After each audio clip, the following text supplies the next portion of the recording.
आज आपणासमोर छत्रपती राजर्षी शाहू महाराज यांच्याविषयी 4 शब्द सांगू इच्छिते, ते तुम्ही शांत चित्ताने ऐकून घ्यावे ही माझी नम्र विनंती. इतिहासात वळणी पहा पाठीमागे जरा, इतिहासात वळणी पहा पाठीमागे जरा, झुकून मस्तक करशील राजर्षी शाहूंना मानाचा मुद्रा, मानाचा मुद्रा, मानाचा मुद्रा. असा ऋषितुल्य राजा ज्याने कृतिशील विचारांचा आभाळ निर्माण केलं. अखंड हिंदुस्थानातील शेकडो संस्थानिकांच्या, जागीरदारांच्या विलासी जीवनाच्या सुरस कथा, दंतकथा आपण ऐकल्या आहेत. पण या सगळ्यांमध्ये एक संस्थानिक मात्र आपले वेगळेपण घेऊन दमदारपणे पुढे येत होता. रयतेच्या लेखी तो छत्रपती असूनही राज ऋषी होता आणि ते होते आपले छत्रपती राजर्षी शाहू महाराज. रयतेच्या उत्थानासाठी आपले राजपद विसरणारा हा अवलिया छत्रपती केवळ करवी संस्थानामध्येच नव्हे तर संपूर्ण हिंदुस्थानात आदर्श राजा होता. भारताच्या राजकीय व सामाजिक इतिहासाला ज्या थोर पुरुषांनी आपल्या कर्तृत्वाने नवी दिशा दाखवली त्या महान नेत्यांमध्ये राजर्षी शाहूंचे नाव फार महत्वाचे आहे. लोकशाही व स्वराज्य तर हवेच, पण त्याआधी ते उपभोगण्यासाठी व राबवण्यासाठी प्रथम जनतेमध्ये पात्रता आली पाहिजे.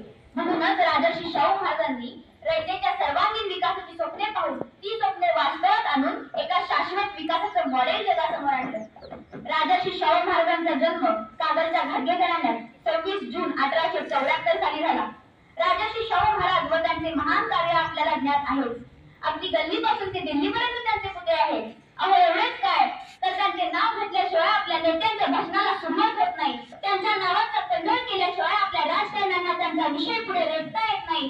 पण आजच्या या काळात राजर्षी शाहू महाराज किती जणांना खऱ्या अर्थाने कळाले? त्यांचे आदर्श आणि पुरोगामी विचार समजून घेऊन या राज्याचे प्रशासन सुरू आहे का? राजर्षी शाहू महाराज सामान्य जनतेला केंद्रस्थानी ठेवून प्रशासन चालवायचे. रयतेच्या हिताच्या आरेणारी व्यवस्था त्यांनी उखडून टाकली आणि नवीन व्यवस्था आणली. जेव्हा राजर्षी शाहू महाराजांनी कोल्हापूर संस्थानची सूत्रे हाती घेतली तेव्हा समाजामध्ये अस्पृश्यता, अज्ञान, जाती विषमता, उच्चनिष्ठा आणि सावकाराच्या कर्जाच्या साखळदंडात गरीब जनता भरडली जात होती. त्यातच प्लेग आणि दुष्काळासारख्या आसमानी संकटांनी थैमान घातले होते. अशा या कठीण स्थितीला शाहू महाराजांनी ज्या पद्धतीने झुंज दिली ते पाहिले तर आश्चर्य वाटल्याशिवाय राहणार नाही. प्लेगच्या साथीमुळे गावे ओस पडू लागली. प्लेगची गाठ झाली की रुग्ण आणि औषध यांची गाठ पडायच्या आधीच मृत्यू रुग्णाला गाठत असे. आरोग्य आणि वैद्यकीय सुविधांचा अभाव असून सुद्धा 100 वर्षांपूर्वी शाहू महाराजांनी कर्फ्यू आणि क्वारंटाईनचा जाहीरनामा प्रसिद्ध केला, ज्यात लोकांना गावाबाहेर मोकळ्या जागेत झोपड्या बांधून राहण्यास सांगितले गेले आणि जे लोक गावाबाहेर राहायला गेले त्यांची घरे आणि इतर मालमत्ता यांचे रक्षण करण्याची जबाबदारी महाराजांनी पोलिसांवर सोपवली. अशा अथक प्रयत्नांनी शाहू महाराजांनी प्लेगची साथ 18 गावांमध्येच रोखण्यात यश मिळवले. यामध्ये कोरोना काळात काय झाले? पॉझिटिव्ह निगेटिव्हचे अहवाल देणाऱ्या लॅब आणि दल्लाभर हॉस्पिटल यांच्यात विधिभंग होऊन रुग्णांची आर्थिक लूट आपण उघड्या डोळ्यांनी पाहिली आहे. 1896 मध्ये पडलेल्या महाभयंकर दुष्काळाशी 2 हात करण्यासाठी आणि प्रजेला जगवण्यासाठी शाहू महाराजांनी व्यापाऱ्यांकडून धान्य विकत घेऊन जनतेमध्ये वाटले. चारा छावण्या उभ्या केल्या आणि जनावरांची सोय केली. प्रजेला स्वाभिमानाने जगता यावे यासाठी रोजगार हमी योजना राबवल्या. स्वस्त धान्य दुकाने उपलब्ध करून दिली. दुष्काळी भत्ता जनतेला दिला. त्याचबरोबर संस्थानाला वारंवार पडणाऱ्या दुष्काळापासून मुक्त करण्यासाठी शाहू महाराजांनी 1902 मध्ये जलसिंचन धोरण तयार केले, ज्याला इरिगेशन पॉलिसी म्हणतात. यामध्ये मोठी धरणे तसेच नद्यांवर बंधारे बांधले गेले. राधानगरी धरण हे याचे उत्तम उदाहरण आहे. जनतेच्या हिताचा विचार करणारा लोककल्याणकारी राजा कसा असावा याचे आदर्श उदाहरण म्हणजे लोकराजा छत्रपती राजर्षी शाहू महाराज. रयतेला प्रगतीच्या प्रवाहात आणायचे असेल तर शिक्षणाशिवाय गत्यंतर नाही हे शाहू महाराजांनी ओळखले. म्हणून त्यांनी प्राथमिक शिक्षण मोफत आणि सक्तीचे केले.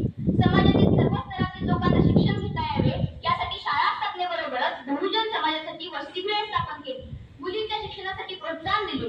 स्त्रियांवर होणाऱ्या अन्याय व अत्याचार रोखण्यासाठी काही महत्वपूर्ण कायदे केले. 1902 मध्ये आरक्षणाचा कायदा सर्वप्रथम शाहू महाराजांनी सुरू केला. अस्पृश्यता, जात-पात मिटवण्यासाठी गंगाराम कांबळेला हॉटेल काढून दिले. आंतरजातीय विवाहास कायदेशीर मान्यता दिली. अखेरपर्यंत त्यांनी जातीभेदाशी संघर्ष केला. संगीत, कला, विद्या जिवंत ठेवण्यासाठी मोतीबाग आणि खासबाग या तालमीची निर्मिती केली. शेतमालात वाढ होण्यासाठी शेतमालाला जयसिंगपूर आणि शाहूपुरी सारख्या बाजारपेठा उपलब्ध करून दिल्या. शाहू मिलची स्थापना करून कारखानदारीचा पाया रचला. लोकांच्या हृदय सिंहासनावर विराजमान झालेला ऋषितुल्य जीवन जगणारा हा राजा 6 मे 1922 रोजी चिरनिद्रेत गेला. अवघे कोल्हापूर संस्थान शोकसागरात बुडाले. अवघ्या 48 वर्षांच्या काळात दैदिप्यमान कार्य करणारा बुलंद व्यक्तिमत्वाचा राजा पुन्हा होणे नाही. छत्रपती राजर्षी शाहू महाराजांना शतशः प्रणाम करून मी माझे 4 शब्द संपवते.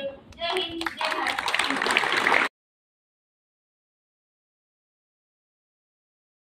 छत्रपती तसेच हे भारतीय समाज सुधारक होते. त्यांचा जन्म 26 जून 1874 मध्ये कागल येथे झाला. त्यांच्या वडिलांचं नाव आबासाहेब घाटगे व आईचं नाव राधाबाई असे होते. एवढे बोलून मी माझे 4 शब्द थांबवत आहे. धन्यवाद.